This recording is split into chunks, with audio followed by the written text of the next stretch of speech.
ตามที่สัญญากันไว้นะครับว่าจะพามาดูกิ้งก่าที่จับได้ก็มาทำตามสัญญาแล้วครับกิ้งก่าตัวนี้มีชื่อว่ากิ้งก่าเบียร์ดากอนเหตุที่ชื่อว่าเบียร์ดากอนเพราะเวลามันต่อสู้นะครับมันจะมีเขาตรงนี้นะครับตรงนี้เขามันแปลคำว่าเบียร์เนี่ยแปลว่าเขาครับในภาษาอะไรเนี่ยดากอนก็แปลว่ามังกรรวมกันเป็นเขามังกรนะครับ ตัวของมันนี่ก็จะมีหนามอยู่นี่หนามจะมีหนามอยู่ไม่บาดนะครับหนามอ่อนหนามตรงหลังนี่ก็แข็ง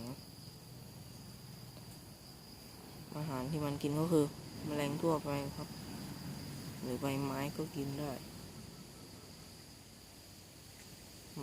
โดยมันต้องมาอาบแดดนะครับ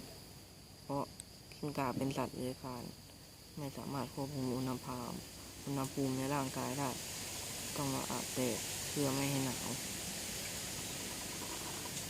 กิจของมันกิจของมันดูกันครับ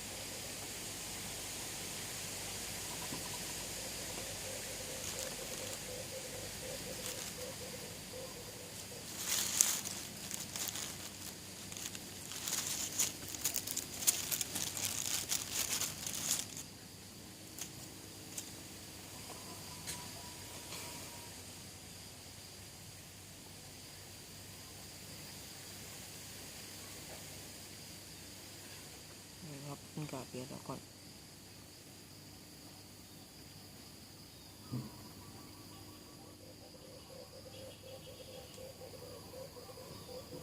แค่นี้เลยครับ